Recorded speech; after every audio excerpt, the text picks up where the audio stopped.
There is a man that nearly 2 billion people are waiting to arrive in the end times, who's called the Mahdi.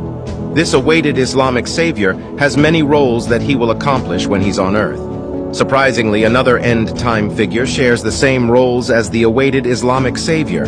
This man is commonly known as the Antichrist. And I know this video may upset a lot of people within the Muslim community, but we have to look into the similarities between these two end-time figures. These two could not be any more similar. We see that the Mahdi will arrive on a white horse, but we also see in the book of Revelation that the Antichrist will arrive on a white horse. Revelation chapter 6, verses 1 to 2.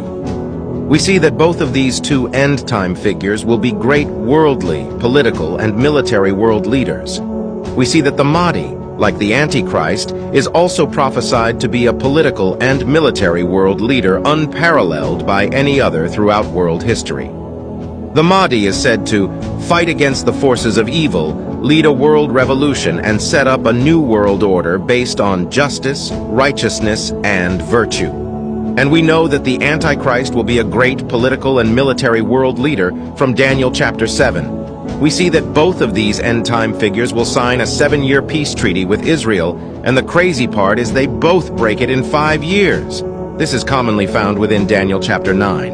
And both of these end-time figures, after signing the 7-year peace treaty and breaking it in 5, will wage war against the Christians and Jews, resulting in mass genocide within the Jewish and Christian religions. We see this within a prophecy Muhammad made that states, "The hour will not begin until you fight the Jews, until a Jew will hide behind a rock or a tree, and the rock or tree will say, 'O Muslim, O slave of Allah, here is a Jew behind me, come and kill him.'" And we know that when the Islamic Jesus comes, he will abolish the jizya tax, which would mean convert to Islam or die, which would abolish Christianity and Judaism off the face of the earth. We also know that Islam has been heavily tied to beheading as a form of execution, which we know from the 5th seal in Revelation chapter 6, verse 9, that the saints were beheaded for their testimony of Jesus Christ. We see both of these figures, the Mahdi and the Antichrist, will be both given their power. The Antichrist will be given his power from the dragon, which we know is Satan, and the Mahdi will receive his power from Allah.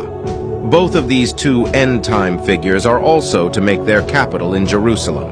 And we also see both these two end-time figures waging war against a man who calls himself the God of the Jews, which we know is the biblical Jesus Christ. These two end-time figures share so much similarities between themselves that it is actually shocking, and I personally believe that the awaited Islamic savior is the biblical Antichrist. We will be comparing the false prophet to Isa of the Quran in the next video.